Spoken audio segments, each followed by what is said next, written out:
Benvenuti amici appassionati di ciclismo, abbiamo un parterre de roi stasera in video chat con noi, come abbiamo preannunciato nei giorni precedenti, anche oggi con un tam tam mediatico do il benvenuto a due campioni olimpici e due personaggi di grandissimo spessore del ciclismo italiano e non solo. Benvenuto Elia Viviani, benvenuto Silvio Martinello, è un piacere avervi in linea con noi, e un benvenuto al patron dell'unico team Continental della regione Friuli Venezia Giulia, Roberto Bressan. Ciao a tutti. Chi è che parte? Roberto, parti tu per... Roberto, parti tu per anche il dovere di ospitalità, ci presenti chi sono questi due personaggi che tutti conosciamo e per il grande pubblico fai gli onori di casa. Non hai studiato allora? Non hai studiato? Ho studiato, non volevo fare la figura di quello che sa tutto, insomma, dai.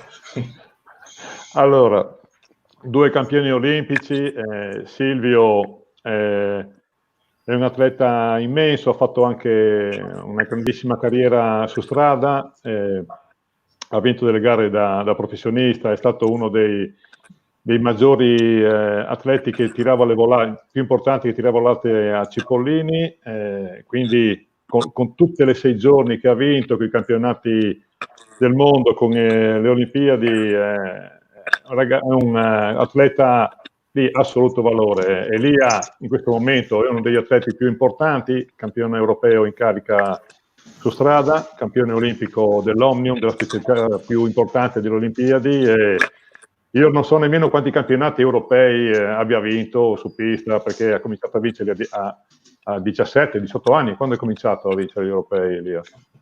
Il primo anno junior, 17 anni, quindi quanti ne ho vinti? So che non ho mai vinto un mondiale, quindi penso una trentina, no? Ne avrei vinti, non lo so.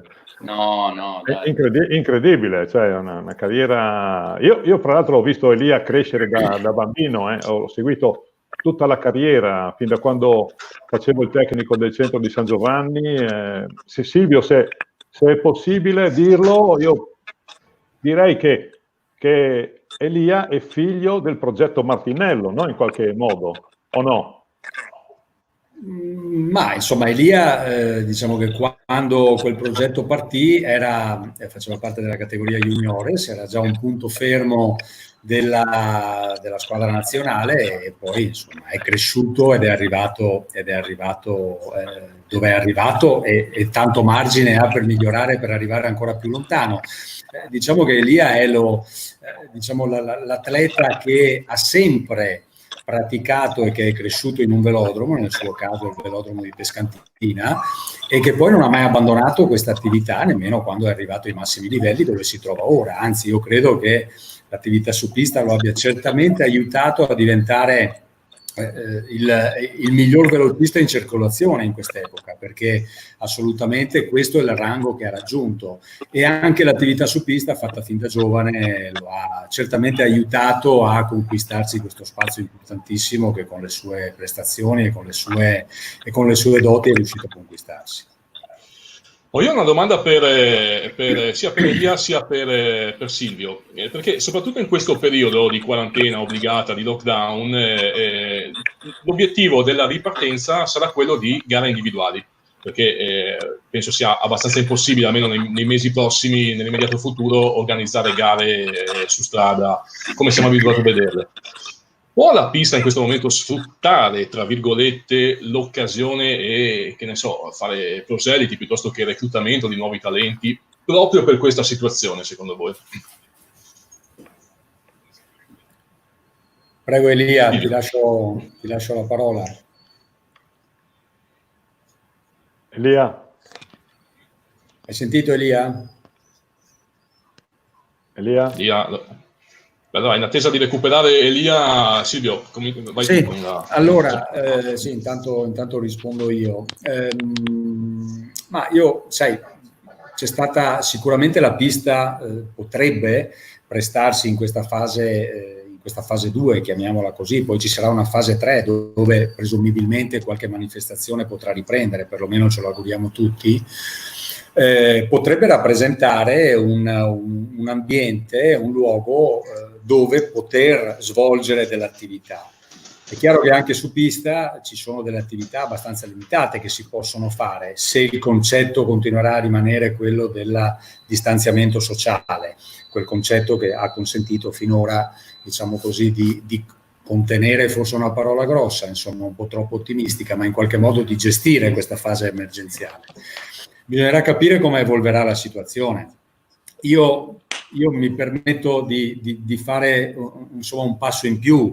Secondo me in qualsiasi movimento, dal mio punto di vista, la pista e i velodromi dovrebbero essere centrali, non solo ora che ce ne ricordiamo perché siamo in una fase di emergenza e quindi abbiamo individuato nei velodromi quei luoghi dove si possa riprendere a fare dell'attività. A mio modesto parere il velodromo dovrebbe essere un punto centrale di ogni progetto tecnico, partendo fin dalle categorie giovanili. Il nostro territorio ha la fortuna di avere tanti velodromi ormai molto antichi, pensati e costruiti nella stragrande maggioranza oltre un secolo fa, che però vanno recuperati dove c'è bisogno di recuperarli, vanno messi nelle condizioni di poter svolgere il loro compito. Se in una situazione emergenziale dal punto di vista impiantistico, nella quale ci troviamo da tantissimo tempo, da tantissimi decenni ormai, riusciamo ad avere dei gruppi nazionali sia maschile che femminile, e con Elia Viviani che mi pare abbia comunque qualche problema tecnico questa sera, ed Elia Viviani è uno degli esponenti di spicco di questo gruppo, che ci ha regalato e in prospettiva ci potrà regalare delle grandissime soddisfazioni. Ecco, immaginate voi cosa potrebbe essere la pista se invece fosse ben strutturata e non solo, diciamo così, un'occasione temporale di poter sfruttare il grande talento che questi ragazzi hanno a disposizione, e questo grande gruppo, parlando al maschile, che Marco Villa si ritrova a gestire in questi anni. Insomma, quindi a mio avviso dovrebbe essere sempre centrale l'attività su pista per poter far crescere gli atleti e per poter permettere loro chiaramente di crescere sviluppando delle abilità che poi tornano utili anche per la più importante, nessuno lo nega, attività su strada.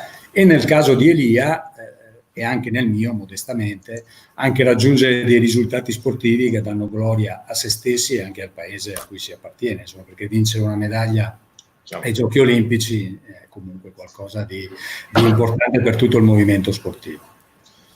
Elia, non so fino a che punto sei rimasto in contatto con la domanda.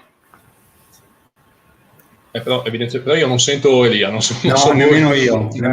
Il microfono forse da aprire. No. C'è una barra sotto, eccolo qua. No. No, il bello è che Elia fino a poco tempo fa era in video chat con il consiglio, ma prima o poi riusciremo a beccarlo. Roberto, tu sei stato direttore anche del velodromo su pista di San Giovanni Latisone, comunque hai seguito l'attività nel velodromo. Adesso al Cycling di Friuli hai quello che è probabilmente il nome nuovo, il nome rampa di lancio della pista in Italia. Fino a qualche mese fa non si sapeva ancora nulla di Jonathan Milan, ma adesso è esploso e anche ai mondiali recentemente a Berlino ha fatto vedere di che pasta è fatto. Il tuo pensiero riguardo all'importanza della pista nel ciclismo italiano nel 2020 qual è? 2020? 2020 sì, e anche e soprattutto negli anni prossimi, partendo dal 2020 in avanti. Parliamo in generale.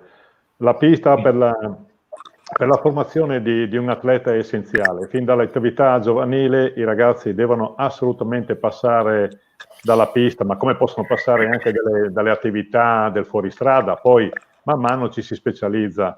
La pista ti dà quel qualcosa in più per i velocisti, per gli inseguitori, ma dalla pista sono passati atleti anche che hanno vinto il Tour de France, ricordiamoci di Wiggins, ricordiamoci di Thomas Geraint, che io ho visto crescere fin da quando era juniores, ho visto la sua parabola ascendente, è un ragazzo incredibile, sono tutti usciti dalla pista, ma guardiamo anche i nostri atleti regionali che sono passati dalla pista e sono arrivati anche al professionismo. Guardiamo De Marchi, anche Fabbro, lo stesso Fabbro ha fatto dei numeri nelle classi 1 a Pordenone. non lo so, adesso mi viene in mente Cimolai, come si può dire, Gasparotto, ce ne sono di atleti e tutti questi atleti sono passati dalla pista, pertanto come si fa a dire che la pista non fa bene al ciclista della strada? Assolutamente, fa bene e basta. E tra l'altro stanno passando adesso le immagini della campagna olimpica Rio de Janeiro del 2016, quella che portò Elia Viviani sul gradino più alto del podio. Elia, adesso hai risolto i problemi, riusciamo a sentirti? No. Non ci sente. Non ci sente? Beh, non vorrei che avesse abbassato il... Io sento voi due, ma non ancora Francesco. Mi sento... Accidenti. Allora io provo di nuovo a uscire e a rientrare in modo tale che Elia possa sentirmi. Okay. Nel frattempo chiedo a Silvio, da velocista, è chiaro che hai vinto tantissimo anche su strada. E quanto è stato importante il discorso che diceva adesso Roberto, cioè da pista a strada a pista a strada, l'interazione tra le due, tra virgolette, discipline, anche se in realtà è sempre ciclismo, quanto è stata importante per permetterti di sviluppare e di ottenere quei risultati che hai ottenuto? Ma il mio percorso personale è un percorso, diciamo, che assomiglia molto a quello di Elia Viviani, anche se Elia Viviani sta ottenendo su strada dei risultati che insomma sono nettamente migliori di quelli che ha conquistato il sottoscritto. Nel senso, sono simili questi percorsi perché anch'io fin da ragazzino, fin dalla categoria esordiente, ho sempre frequentato il velodromo, nel mio caso il velodromo di Padova, dove mi allenavo un paio di volte alla settimana, e poi ho sempre frequentato e corso anche su strada, quindi è diventato abbastanza automatico anche al mio passaggio tra i professionisti continuare a seguire questo, diciamo così, questo percorso. Nel momento in cui tra i professionisti sono riuscito a ritagliarmi un ruolo anche che mi permetteva, diciamo così, in sede contrattuale di poter chiedere anche delle cose per quanto riguarda il mio calendario, la pista è diventata centrale nel mio programma, perché insomma, io negli ultimi 7-8 anni da professionista che correva anche su strada, proprio nei contratti era specificato che mi gestivo l'inverno come meglio credevo, quindi senza nessuna imposizione da parte della squadra su quante 6 giorni avrei dovuto correre o meno, che il mio programma su strada veniva anche pensato per consentirmi di preparare al meglio il momento con il campionato del mondo su pista o con i giochi olimpici, nel caso del 1996 o del 2000. Quindi insomma ho sempre stato un percorso molto lineare il mio, che partiva dal fatto che avevo una grande passione anche per la pista. Chiaramente la strada per qualsiasi ciclista, per qualsiasi corridore continua a rimanere centrale per la popolarità, per diciamo così, le soddisfazioni che ti può regalare, anzi dico di più, ho cominciato al di là dei titoli che io ho conquistato, i 5 titoli mondiali, il titolo olimpico e medaglie di vario genere, anche i contratti delle 6 giorni hanno cominciato a lievitare e ad aumentare dal punto di vista economico quando ho iniziato a vincere con una certa costanza anche su strada. Quindi la strada è diventata propedeutica in quel caso per un professionista. Chiaramente l'aspetto contrattuale ha la sua rilevanza, per potermi far ottenere dei contratti migliori anche nelle 6 giorni, perché chiaramente il pubblico che va a vedere una 6 giorni, sì, va a vedere una 6 giorni perché c'è lo specialista, ma soprattutto perché c'è anche il corridore che poi vede correre al Giro d'Italia, al Tour de France, insomma nei grandi momenti della stagione su strada. Insomma, tutto questo aiuta. Quindi il percorso che sta facendo Elia Viviani è molto simile a quello che ho fatto io su strada. Elia ha certamente raggiunto finora, e tanti traguardi ancora davanti a sé, è diventato senza dubbio uno dei migliori velocisti della sua epoca, anzi in questo momento probabilmente è il migliore, assolutamente. Personalmente mi auguro insomma che non perda mai di vista la pista, che non la perda mai, che continui comunque a frequentarla, perché anche la sua carriera potrebbe durare anche di più. potrebbe durare anche di più, anche la carriera da stradista, secondo me. Magari glielo chiediamo, adesso non so se mi sente lì o magari gli portate la mia domanda. Ok, perfetto. Elia, e quindi questo auspicio di Silvio Martinello nei tuoi confronti, pista, quanto punti sulla pista e in previsione futura c'è Rio de Janeiro, no, Rio de Janeiro l'ha fatta, c'è Tokyo, adesso nel 2021, che programmi abbiamo? Ma quello che raccontava Silvio è proprio quello che sto vivendo in questi anni, ho vissuto dal primo anno professionista, proprio il fatto di chiedere delle libertà ai team per poter praticare comunque le Coppe del Mondo, le 6 giorni, e quindi cercare di far spazio all'attività su pista nella mia stagione su strada, quindi questo mi sembrava proprio di rivedermi in come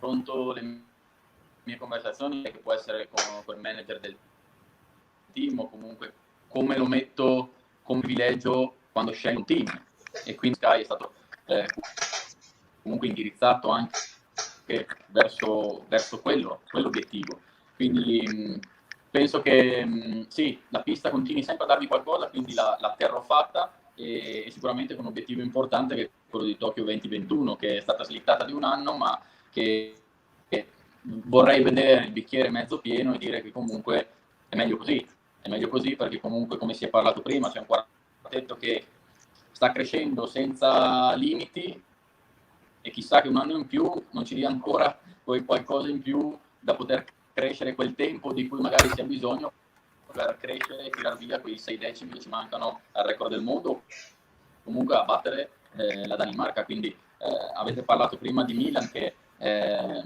secondo me questo anno può essere anche fondamentale per far crescere lui e farlo diventare una pedina importante tanto quanto lo è Filippo Ganna, perché la similitudine di due atleti è forte, quindi immaginate se con un Ganna così potremmo aggiungere un altro Milan che può fare il suo lavoro, cosa può fare il quartetto?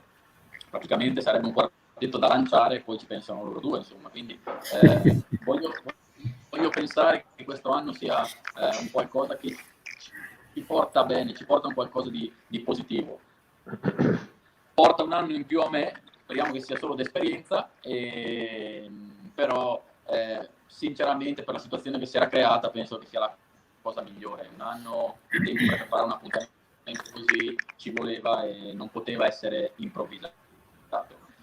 Per quanto riguarda la ripresa, che probabilmente è quello di cui la gente magari è interessata in questo momento, anche lì, dicevo prima, tra le voci che sento dal manager, dal presidente o comunque agli organizzatori delle gare, c'è ottimismo perché il ciclismo sembra professionistico che possa ripartire da agosto.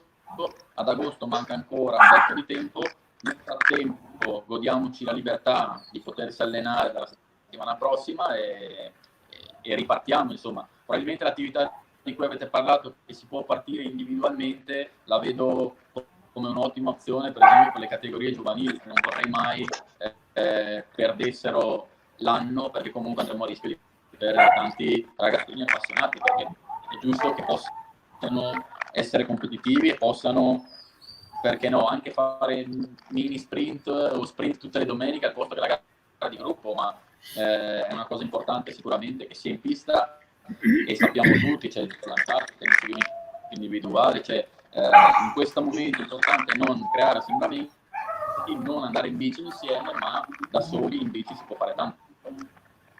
Ciao. Un concetto su cui sto insistendo parecchio anche nelle trasmissioni, comunque nel lavoro che sto facendo a livello mediatico in Friuli Venezia Giulia, è relativo al fatto che altre discipline sportive, tipo calcio, tipo gli sport indoor, in questo momento non riescono a fare attività, non riescono a svolgere attività, soprattutto giovanile, perché gli impianti sono chiusi o non sono agibili. Il ciclismo, da questo punto di vista, in generale, non solo la pista, secondo me ha una grandissima opportunità per fare reclutamento, per provare a raggiungere ragazzini che invece andrebbero a fare altri sport. In questo momento in bicicletta si può correre, si può sfruttare questa opportunità, vero Roberto? Sì, Io aspetterei ancora un attimino a parlare di questo, perché non siamo in una situazione molto buona. Io aspetterei che prima partissero i professionisti, chi fa l'attività a alto livello, e poi passerei ai giovani. Se tu mi parli della pista, è chiaro che è giusto il tuo ragionamento, però anche lì per ora bisogna ragionare con le dovute distanze, e non è semplice portare, che ne so, 50, 60, 70 atleti in pista e fargli mantenere la distanza, cioè, rischi di allungare i tempi, di partire la mattina e arrivare la sera, no? Per poter fare un minimo di allenamento.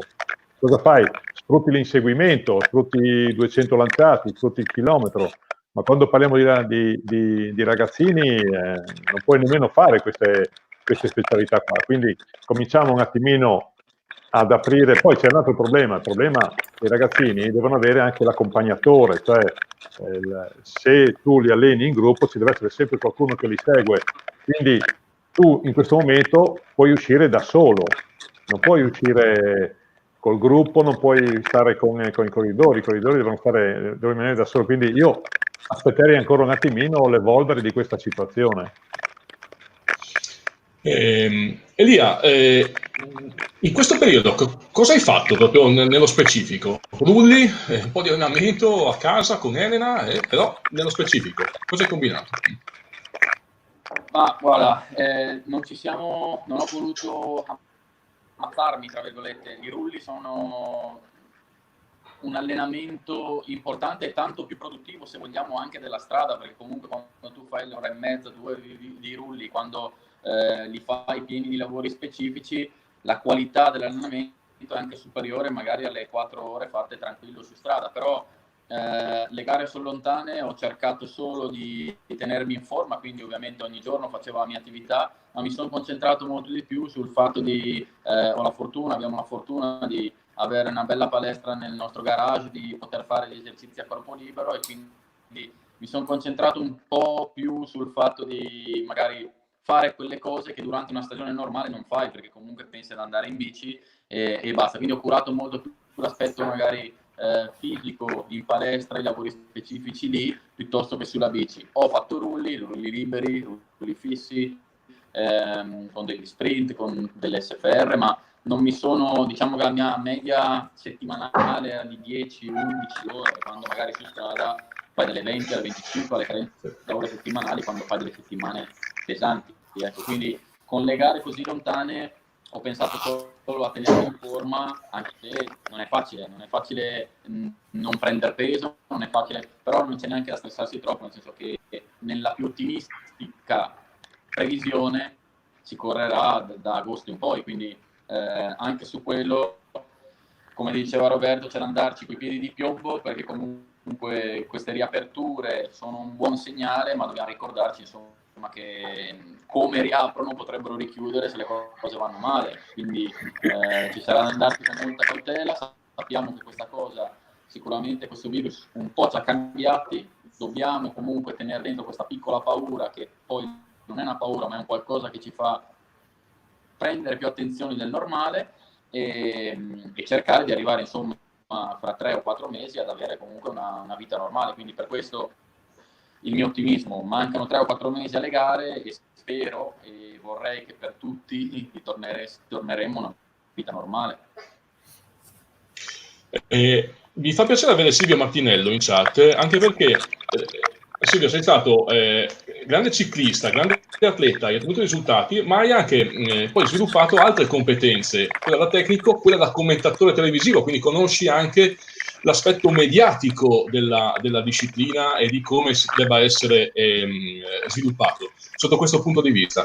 Secondo te, Silvio, quale sarà la risposta, cioè cosa succederà da agosto in avanti? Come il mondo del ciclismo riuscirà a riproporsi anche a livello mediatico?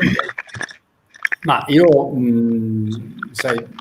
credo che più che l'aspetto mediatico, il mondo del ciclismo, soprattutto quello professionistico, visto che stiamo parlando, abbiamo la fortuna di avere un grande atleta con noi questa sera, quindi parliamo di ciclismo professionistico, soprattutto credo che abbia altri problemi rispetto all'attenzione all'aspetto l'aspetto mediatico, che comunque ha la sua rilevanza, nessuno lo nega. Il ciclismo professionistico sta attraversando un momento di grande timori. Se da una parte il Covid-19 chiaramente ha creato le incertezze con cui stiamo tutti convivendo, il mondo professionistico ormai sono quotidiani gli allarmi che da manager, da team manager, da dirigenti arrivano nel esortare ad approfittare della situazione che si è creata per pensare ad un professionismo diverso.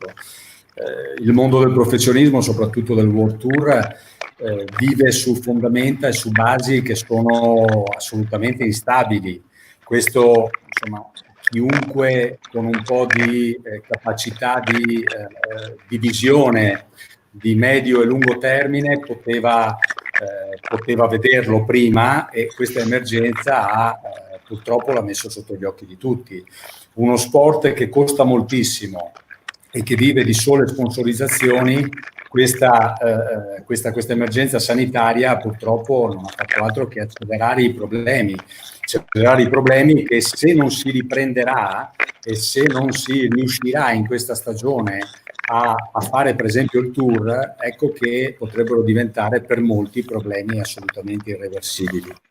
Dopodiché, dal punto di vista mediatico, per tornare allo spunto, al topic della tua domanda, è chiaro che insomma, rispetto alla mia generazione, anche quella di Roberto, che insomma, ha fatto per diversi anni il professionista anche lui, le cose sono cambiate moltissimo. Ora soprattutto con le piattaforme social, insomma, i corridori hanno una visibilità, possibilità di visibilità molto diversa rispetto a quella che potevamo avere noi alla nostra epoca. Insomma, io ho corso fino al 2003, quindi sono 17 anni ormai che ho smesso di correre. Ora pensiamo alle 6 giorni, per esempio, che una volta erano una cosa di cui si sentiva solo parlare in un trafiletto sul giornale. Ora quelle poche che ci sono vengono trasmesse in televisione. Ecco che se un tempo con le 15, 16, anche 18, 6 giorni che c'erano in una stagione invernale fossero state trasmesse in televisione, ecco che ci sarebbe stata per quei protagonisti probabilmente anche dal punto di vista mediatico una visibilità molto diversa, che quindi avrebbe gratificato anche gli sponsor. Ecco, il ciclismo in questo ambito di emergenza, il ciclismo professionistico, è riuscito comunque a far parlare di sé anche grazie alla tecnologia che abbiamo a disposizione, e che ha fatto sì che si potessero organizzare eventi virtuali. Da Milano-Sanremo, il Giro delle Fiandre, si sono corsi virtualmente. C'è anche un vincitore, di Fiandre, mi pare che sia Van Avermaet, a cui auguro di vincere quello vero un giorno, se lo meriterebbe.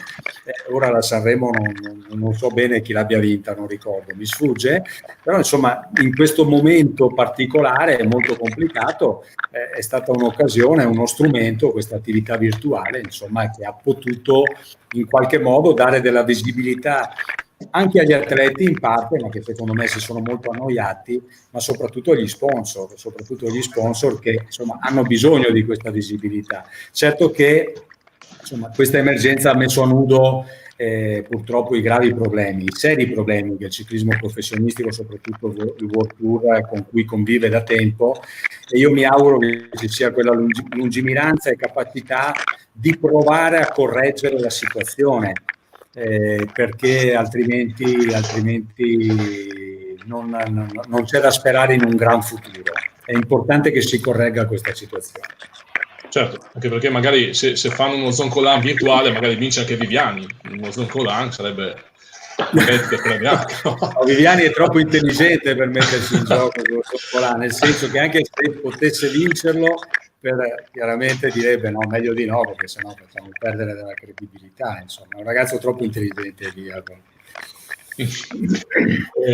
Al di là della battuta, prima di tornare da Elia, qui una finestra sul Cycling Team Friuli, Roberto, perché 2 anni fa avete scelto di passare nella categoria Continental. Oneri e onori di questa scelta, quali sono stati? Gli onori li vediamo, no? I risultati hanno parlato, la società è cresciuta, abbiamo scoperto degli atleti che non sapevamo nemmeno noi che tipo di potenzialità potevano avere, e si sono visti nell'anno passato e nell'inizio di quest'anno, perché Jonathan ha fatto qualcosa di, io dico, di straordinario. Lo stesso Elia lo ha confermato, anche ne abbiamo parlato a Berlino, che nessuno si sarebbe immaginato di quello che avrebbe fatto, insomma, Jonathan. Gli oneri sono i costi sono elevatissimi. Cioè, i soldoni ci state dentro economicamente o no? Perché quella è la domanda da fare. Ma non se ne parla neanche, no. Anzi, se continua così la situazione non si sa nemmeno se si riuscirà a ripartire il prossimo anno questa categoria, ma non lo sto dicendo io, lo stanno dicendo tutti i colleghi. Siamo nel pieno del dramma, la federazione sta cercando in tutti i modi di mettere una pezza qui, una pezza lì, speriamo che ce la facciano. Stiamo trattando con il governo per alcune situazioni e vediamo se si può arrivare a ripartire. Non lo sappiamo. Io oggi ho sentito un'intervista di Crespi, tra l'altro, che parlava del World Tour, ma io l'ho sentito talmente pessimista che mi viene da piangere solo al pensiero di quello che ha detto. Secondo lui il prossimo anno potrebbero partire 5 World Tour. Non so se lì ha qualche idea o qualche... Però quello che si sente che arriva dalla Lotto, dalla CCC, dalla stessa squadra dove Crespi fa il manager, sono tempi non durissimi. Perché, come diceva Silvio prima, se vivi solo di sponsorizzazioni, non hai diritti televisivi, non hai niente, non paghi il biglietto, come fa un ciclismo a tirare avanti? No? Il Tour de France, cosa fai? Fai pagare il biglietto alla gente che sta per strada? No, non puoi. Quindi io credo ammesso di poterla ammassare per strada quest'anno e vediamo i prossimi anni. Quindi bisognerà passare da qualcos'altro, no? In primis dai diritti televisivi. Non lo so, Silvio, tu ne sai più di me, potresti anche, non so, buttare qualcosa in più. Ma non so, i diritti televisivi, insomma, se ne parla da tempo, se ne parla da decenni. Ci sono state delle azioni anche in passato, ben orchestrate, ben organizzate. Posso raccontare un episodio, insomma, il Tour de France di tanti anni fa. Le formazioni già si erano organizzate, la sera prima sembrava che ci fosse la possibilità il giorno dopo di non ripartire se ASO non avesse accettato certe condizioni. È bastata una notte per far scompigliare questo fronte, perché evidentemente c'è stato l'intervento di ASO che ha chiaramente, insomma, gestito a proprio favore la situazione, quindi la compattezza che i team manager avevano trovato nel giro di qualche ora notturna si era completamente disintegrata. È una situazione molto complicata. Su questi diritti televisivi se ne parla da tempo perché lo si intravede come l'unica fonte, diciamo così, oltre agli sponsor, di ricavo alternativa appunto alle sponsorizzazioni. Il problema vero, a mio avviso, è in parte questo, ma in parte anche i costi esorbitanti a cui le formazioni World Tour sono costrette, perché una formazione World Tour deve avere l'organigramma sia tecnico, quindi i corridori, sia di personale per gestire 3 attività contemporaneamente. E questo porta ad un incremento dei costi che è assolutamente insostenibile e lo stiamo vedendo in quest'epoca. E poi, parlando anche dal punto di vista tecnico, insomma, ci sono stati, quando era professionista Roberto, non si arrivava a 300 professionisti al mondo. Ora, con tutto, senza che nessuno si offenda, sicuramente non si offende Elia, che fa parte dell'elite del professionismo mondiale, ma insomma non ci sono 1000 professionisti, ci sono, come quelli attuali, ci sono i soliti 250-300 che sono degli ottimi professionisti e che meritano di avere una tessera da professionista in tasca, e poi ci sono 700 onesti corridori. Insomma, è diverso il discorso, perché però fanno parte di formazioni World Tour e professional che sono costrette ad avere un organico molto ampio per poter svolgere l'attività che sono, per quanto riguarda le World Tour, obbligate a fare. Insomma, questo ha portato negli anni ad un incremento dei costi che si sta rivelando anche a causa chiaramente di questa emergenza sanitaria e quindi della conseguente crisi economica che ormai è già alle porte, si sta rivelando purtroppo un far venire a galla i problemi più velocemente di quello che ci si attendeva e ci si aspettava. Allora, volendo trattare l'argomento con la massima delicatezza, anche perché immagino che ci siano degli accordi, ma Elia, sento parlare nel calcio di associazione di giocatori che cerca un accordo per la riduzione degli ingaggi. Nella pallacanestro in Italia anche nel mondo del ciclismo. La difficoltà nel nostro sport è proprio il fatto che le squadre dipendano dallo sponsor. Cioè, la nostra maggiore entrata è lo sponsor, quindi è ovvio che in una situazione di crisi come questa, se lo sponsor non è tra le aziende che magari, non so, mi viene a pensare a un supermercato, che ci sono, che hanno investito nel ciclismo come la Jumbo, o comunque non so, la Movistar, che può avere comunque telefonica o comunque dati internet, che sono cose che in questo periodo ovviamente sono andate per la maggiore. Altri sponsor che hanno avuto grandi perdite devono fare i tagli dove li fanno, dove ovviamente magari c'è la sponsorizzazione o stiamo parlando che in situazioni così è ovvio che cade quella piramide che sembrava solida, quindi sembrava la squadra magari anche tra le più solide, più ricche di budget durante la stagione, ma se il main sponsor è uno tra quelli che ha business in tutto il mondo e in questo periodo il business è crollato, purtroppo crolla la squadra. Quindi abbiamo delle associazioni, c'è il CPA, c'è l'AFI per noi italiani, e le associazioni fanno il possibile per difendere i nostri diritti, però è chiaro che quando si presenta, e ne abbiamo parlato, abbiamo avuto molte riunioni in questi giorni, però quando si presenta lo sponsor che dice questo era il mio prima e questo è il mio adesso, cosa gli puoi rispondere? Quindi il sistema, come si diceva prima, le squadre sono obbligate a dei costi esorbitanti, ogni squadra ha 30 corridori, quindi serve un budget se vuoi dei corridori di qualità, dei corridori per fare la terza attività, ti serve il personale, ti serve comunque un budget per muoverti, quindi tutto l'anno la stagione ha dei costi impressionanti, perché comunque se vuoi essere ad alti livelli devi avere un supporto dietro come atleta, che da partire dai massaggiatori ai migliori meccanici, ai migliori sponsor tecnici, a tutto per presentarti alle gare e poter vincere. Quindi questo sistema, come si diceva prima, si fa la lotta per i diritti TV, che magari una grande parte magari del budget delle squadre di calcio o comunque dove si battono il calcio, però a differenza del calcio, il calcio non vive per lo sponsor che portano sulla maglia, quello è un contorno, invece noi viviamo di quello che portiamo sulla maglia, quindi se le cose vanno male ovviamente crolla il palco, detta in parole povere. La situazione adesso, come si diceva prima, non è delle migliori e stiamo incrociando tutte le dita veramente che si riparta, perché come si diceva prima, fare il tour, ma non solo il tour, fare tutti quei 3 mesi dove comunque gli organizzatori vogliono ripartire, l'UCI anche, tutti noi vogliamo ripartire, è ovvio che dipendiamo da qualcosa di più grande di quello che è il nostro sport, che vale la salute delle persone, quindi dobbiamo metterci in fila dietro questo problema.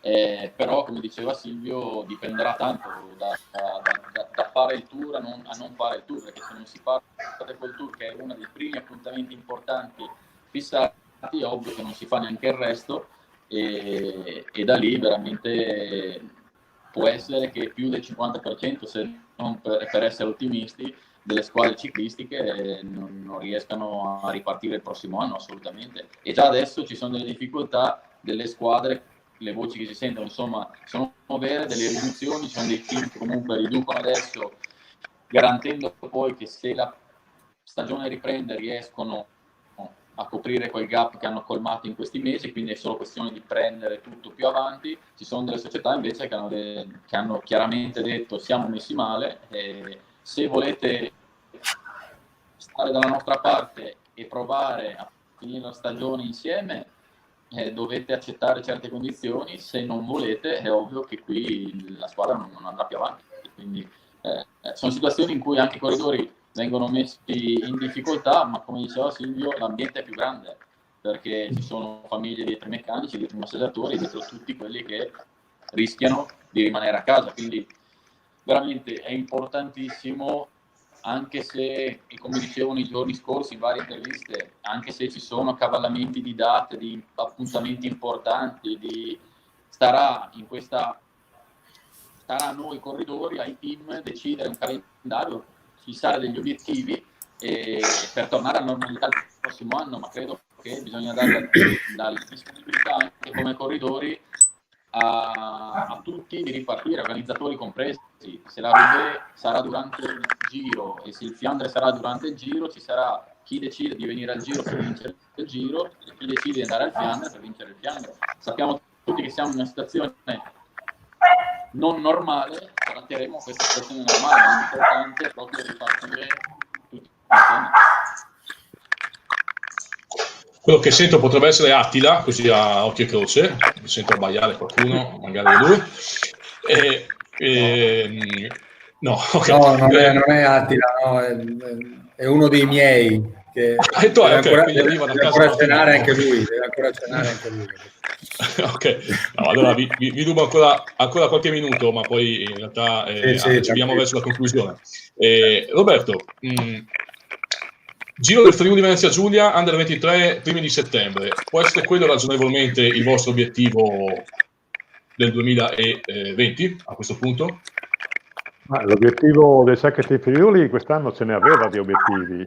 C'erano le Olimpiadi, c'erano le Olimpiadi, c'era il Tour dell'Avenir, il Giro d'Italia, il Giro del Friuli, ce n'erano di obiettivi. Il problema adesso, sino a quando non si saprà qualcosa, quando non riaprirà l'attività, perché è anche difficile capire quando riaprirà l'attività. Non sapremo nemmeno quali sono gli obiettivi, perché sappiamo solo che il Tour dell'Avenir, se viene fatto il Tour de France, verrà fatto anche il Tour dell'Avenir.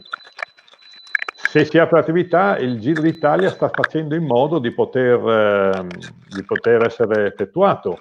Chiaramente il Giro del Friuli è talmente avanti nella stagione che è una di quelle gare che, se apre l'attività, può essere fatto. Io credo che loro abbiano tutte le capacità per farlo, mentre molte società hanno dovuto rinunciare alla propria gara, il Giro del Friuli io credo che si possa fare, ma l'importante è che si apra l'attività. È come dire San Giovanni col comitato regionale vuole organizzare i campionati italiani giovanili in pista. Perché? Perché ha le potenzialità per farlo, ha anche le potenzialità economiche, però se non si può ripartire, come si fa a organizzare questi campionati italiani? Perché il presidente del comitato regionale Bandolin assolutamente lui insiste per farli e se ci sono le possibilità bisogna farli, perché bisogna dare un minimo di obiettivo anche a questi ragazzini, ma come dicevo prima, calma, cesso, aspettiamo se riapre, spostiamo in avanti tutto in modo che tutti abbiano la possibilità di allenarsi e di poter ripartire con le dovute precauzioni. E se no si vede come finirà quest'anno e chi sarà così bravo o fortunato di avere degli sponsor che fanno dei servizi essenziali e quelli riusciranno a ripartire il prossimo anno. Io sento dire che nel World Tour ci sono dei team che stanno già lavorando per il 2022, cioè che hanno i soldi pronti da investire per il 2022, sono alla ricerca di corridori. Cioè, questo è assurdo, no? La CCC sta per chiudere, la Lotto è messa male, la Mitchelton Scott è messa malissimo e ci sono invece dei team che pensano già al 2022 e quindi, sai, qui è una questione di fortuna. Poi se l'economia riparte, riaprono le aziende, riparte il turismo, riparte un po' tutto quanto, tutti saremo più fortunati. Uno vuol dire che il corona si sta mollando piano piano. E due, riparte l'economia, ripartiamo tutti quanti. Poi magari fra un anno ci dimenticheremo di questa cosa, ma qui in questo momento tutti quanti soffriamo da morire e ti posso garantire che la fascia Continental sta soffrendo da far paura, ma mettendo la fascia Continental, non parlando di World Tour, possiamo metterci anche le Continental delle donne, le World Tour delle donne, ci sono tanti settori che sono in crisi. Io adesso non lo so, Elena, come chiedo a Elia, no? Non so la squadra di Elena come è messa, no? Ma ci sono problemi dappertutto, perché la CCC ha anche il World Tour femminile, la Mitchelton ha il World Tour femminile, la Lotto ha il World Tour femminile. Sì, no, non è assolutamente una posizione semplice. Questo staremo a vedere. Domanda per Elia. Ho letto tornando poi a legarci all'argomento iniziale, quindi pista, Olimpiadi e tutto il resto, ho letto una bella intervista che ha fatto Giulia De Maio, in cui si parlava della possibilità di andare a Tokyo 2021 a questo punto come portabandiera. Quindi, cosa dobbiamo fare per spingere la candidatura di Ali Viviani come portabandiera azzurro? Dici tu cosa fare, noi lo facciamo, perché ci piace l'idea. Ma sinceramente non lo so neanche io cosa bisogna fare. Diciamo che quello che mi sono preoccupato di fare io è dare la mia massima disponibilità anche a inserire degli appuntamenti che possono essere per essere il portabandiera, e quindi non so che tipo di appuntamenti debbano essere, però insomma se serve del tempo da spendere per avere questa occasione, sono disposto sicuramente a inserirlo nella mia agenda anche di gare, quindi è una soddisfazione che sicuramente ogni atleta sogna, quindi aver già la possibilità di essere in quella ristretta cerchia vuol dire aver fatto qualcosa di buono. È ovvio che il mio obiettivo numero uno è andare a Tokyo per vincere un'altra medaglia, e perché no più di una, però è ovvio che anche che questo ruolo sarebbe un sogno, quindi io ho la mia massima disponibilità al CONI, al presidente Malagolo data. Adesso vedremo insomma come prosegue la cosa anche con l'anno di posticipo, come prosegue, però insomma credo che tanti tifosi del ciclismo, sarebbe la prima volta, da quello che mi hanno detto, che un ciclista potrebbe insomma portare quella bandiera. Insomma, diciamo che il fatto che il CONI abbia deciso che ci siano due portabandiera, uno al femminile e uno maschile, apre più chance a questa cosa, ed è anche un bel segnale, perché è successo per la prima volta alle scorse Olimpiadi invernali e il CONI l'ha preso come esempio, come una bella idea. E secondo me, visto l'era moderna, lo sport femminile comunque è professionistico a livelli paritari di quello maschile, o comunque ci vuole arrivare, tutto lì. Quindi crossiamo le dita anche per questo, e sarebbe un valore aggiunto di cui ovviamente ne sarei orgogliosissimo. Sì, salutiamo anche Ivan che dice che la Pellegrini è troppo sponsorizzata, per cui hai un'avversaria importante. Abbiamo... No, vabbè, però insomma, nel mio mondo ideale portabandiera Elia Viviani e Elena Cecchini, maschio e una femmina, non sarebbe male come idea, sarà un sogno, ma sai qual è il problema per i ciclisti alla sfilata dell'apertura dei Giochi Olimpici?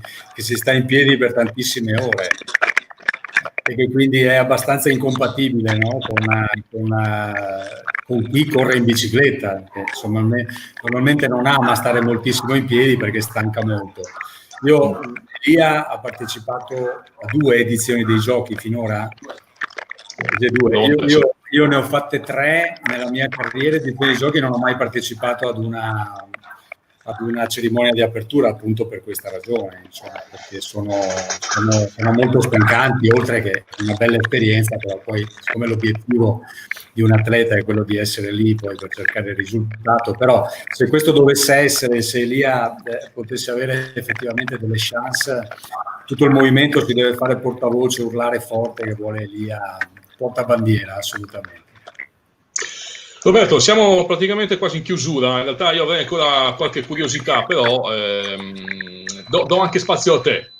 Hai 2 campioni olimpici in video chat. C'è una cosa che non hai mai chiesto a Silvio Martinello e a Elia Viviani? Dei soldi, a me non ne ha mai chiesto.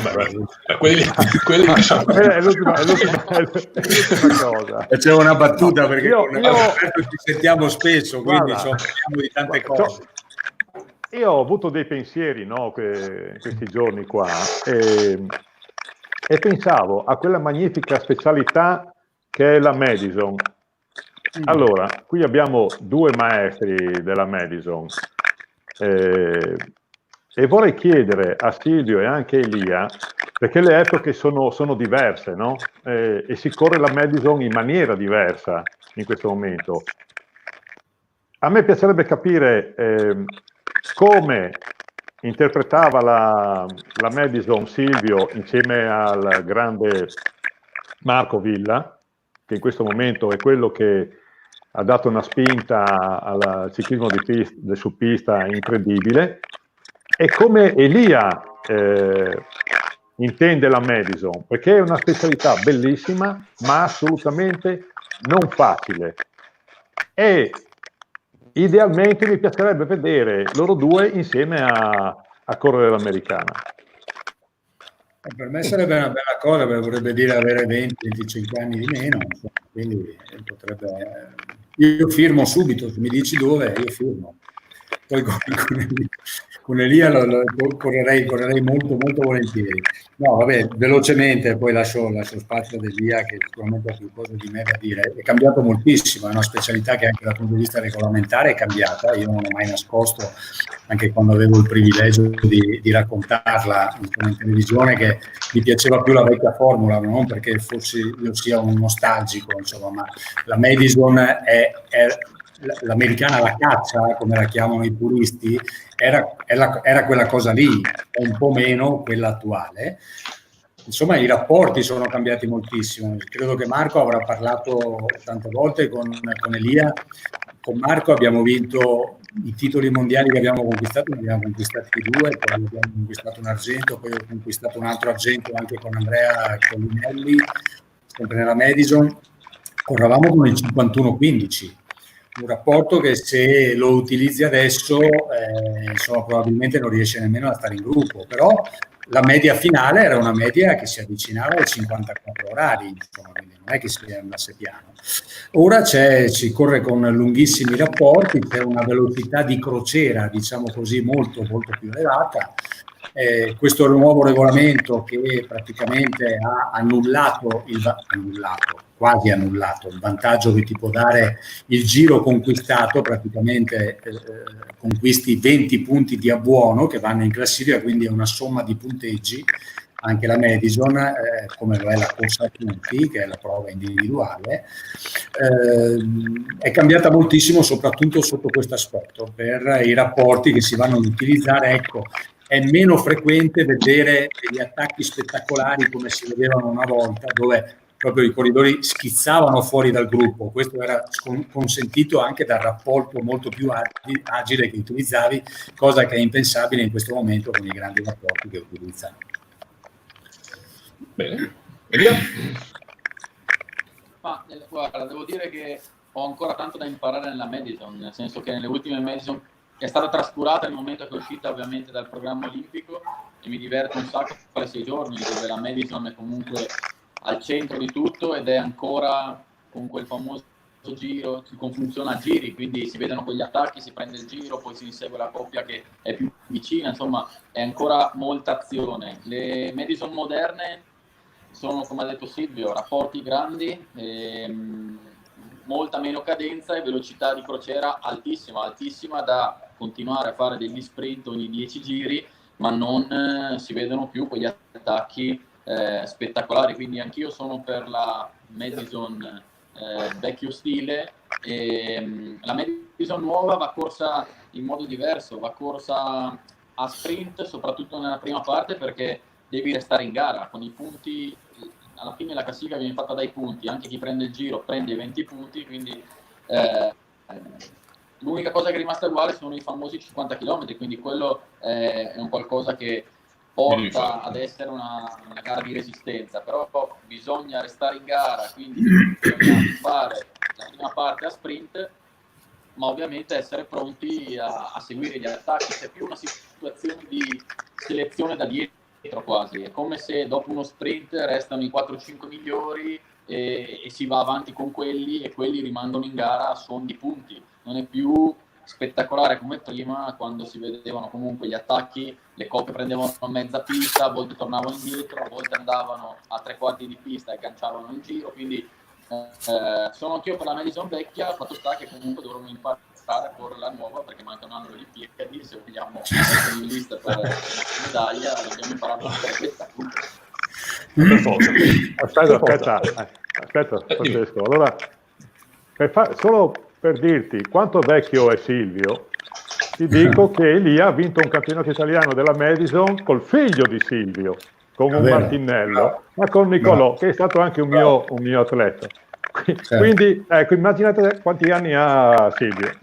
No, ma guarda che lo sanno tutti quanti anni ho, ce n'ho 57. Ora, in questa fase 2, che mi sto facendo crescere la barba, insomma, però 57 sono, Però la mia memoria è buona, attenzione. Ma ancora per qualcosa Roberto ti è rimasto, la memoria insomma è rimasta, via. Grazie, due domande, arriva da casa. Giorgio Del Fardo chiede se l'ipotesi di vedere Viviani nel quartetto dell'inseguimento nazionale è solo fattibile o un'idea così campata per aria. In realtà hai già risposto un po' prima Elia, però cosa rispondi a Giorgio? No, è un'idea fattibile, nel senso che l'Italia potrà portare 5 atleti per la pista a Tokyo e questi 5 atleti dovranno correre tutte e 3 le specialità, quindi come sapete bene il quartetto sarà fatto di 4, ma il quinto deve essere pronto e competitivo per correre, quindi la selezione è dura perché adesso il quartetto del mondiale non ci sarei stato dentro, nel senso che ha bisogno di più preparazione specifica per quanto mi riguarda, e quindi però l'obiettivo è quello di rimanere dentro al quartetto assolutamente, perché comunque i 4 atleti sicuramente li abbiamo che possono meritare e vincere, correre per la vittoria alla prossima Olimpiade, toccando qualsiasi scongiuro, ferro, quello che si vuole, però il quinto deve essere pronto, quindi assolutamente dovrò farmi trovare pronto nel momento in cui partiamo per Tokyo. Chiarissimo. Ultima domanda per Elia, contestualizzando un po' anche il fatto che siamo in Friuli Venezia Giulia, come emittente, come ti sei trovato in questo periodo in Friuli e se hai magari qualche messaggio per i tanti appassionati, tanti amici che ti ritrovi in queste zone? Sicuramente mi sono trovato bene, è anni che vengo qui e mi trovo bene. Il messaggio di questo momento è sicuramente siamo vicini all'apertura, l'apertura vuol dire che tutti potranno andare in bici. Il messaggio che mi sento di dire è quello di continuare a rispettare delle regole, perché tutti vogliamo uscire in bici e continuare a farlo da qui in avanti, da lunedì in avanti, e per quanto riguarda il Friuli all'interno del comune anche dai giorni scorsi, però mi preme dire che comunque dobbiamo guadagnarcela questa fiducia, insomma, quindi cerchiamo di uscire in bici da soli e tornare a pedalare perché sarà fantastico. Ringrazio sicuramente per l'ospitalità e quello che mi dà comunque un qualcosa di positivo è il fatto comunque di vedere regioni come il Friuli o comunque organizzatori a livello internazionale tutto che hanno voglia di fare nonostante questa crisi. Come si diceva prima, mi auguro che ci siano veramente questi campionati italiani giovanili a San Giovanni, che ci siano il Giro del Friuli Venezia Giulia che comunque per gli under 23 è importantissimo, per gli elite under 23 è importantissimo come obiettivo e come appuntamento, e se ne è sempre sentito parlare anche da grandi corridori dall'estero che venivano, non so, anche della mia età per esempio, mi ricordo Degenkolb, mi ricordo corridori che sono venuti che hanno come appuntamento un obiettivo così durante la stagione, quindi questo mi fa pensare bene, pensiamo con ottimismo a questo perché a pensare negativo insomma non ci porta da nessuna parte, quindi le difficoltà ci sono, proviamo a rimetterci in piedi in tutti i sensi come società e come sport e insomma tutti insieme ce la faremo, speriamo.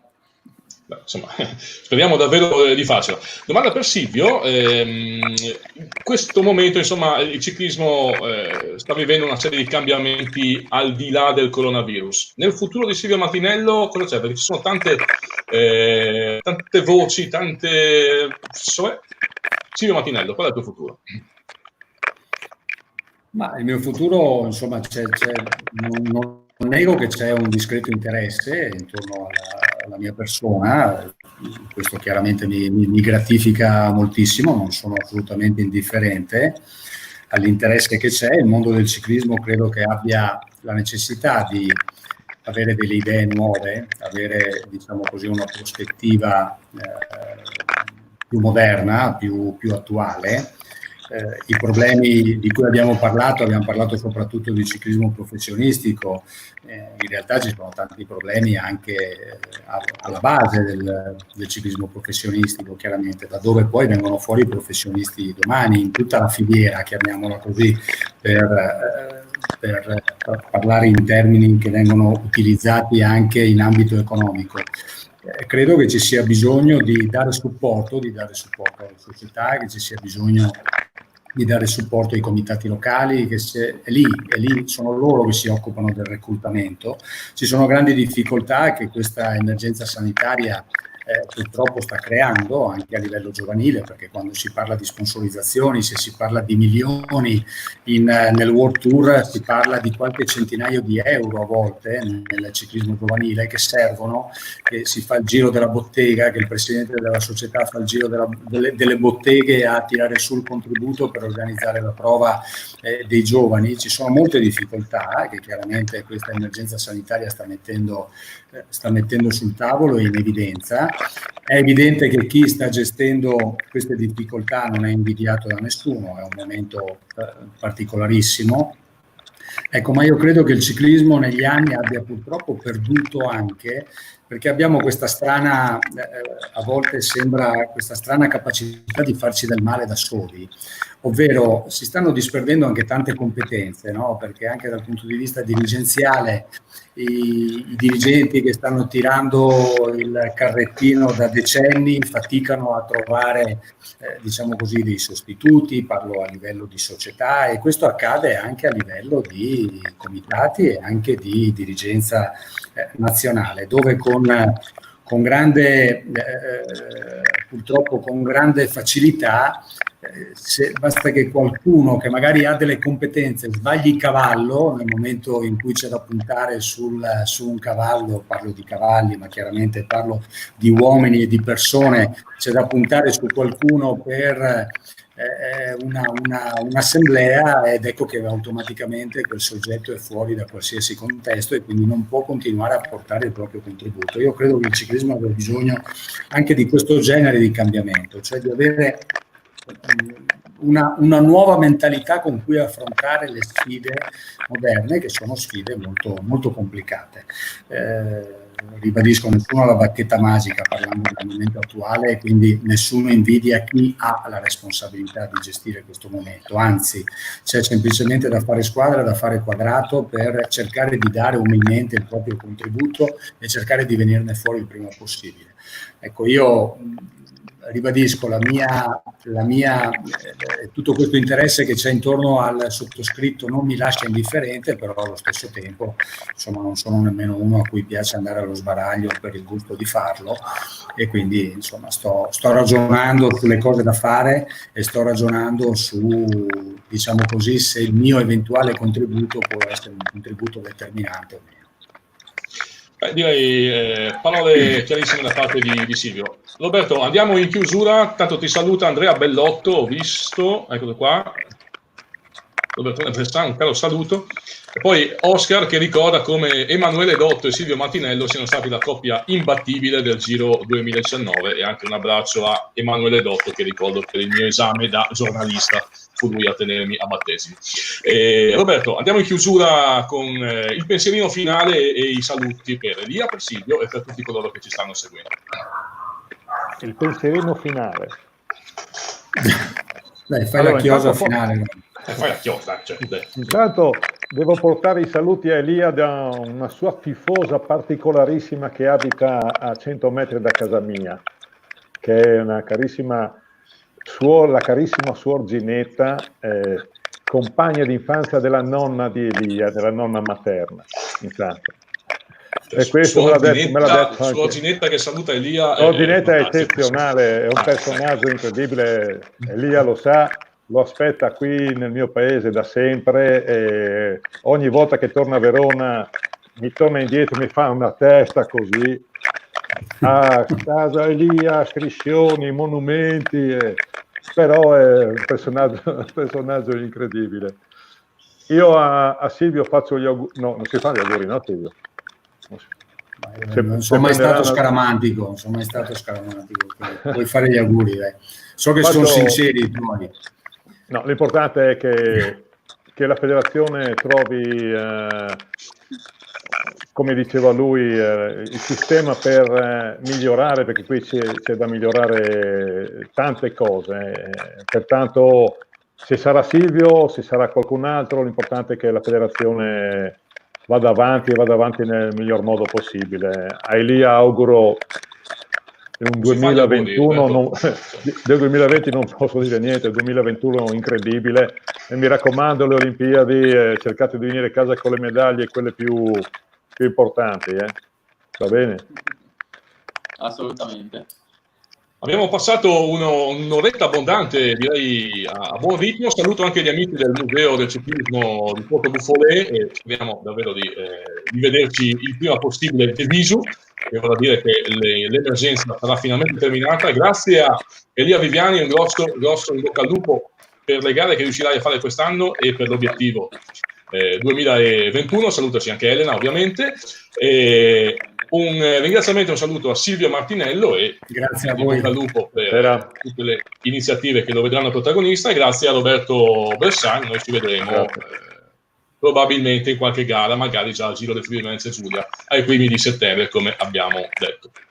Signori, grazie a tutti, è stato un piacere e a risentirci. Ciao Elia, ciao Robby.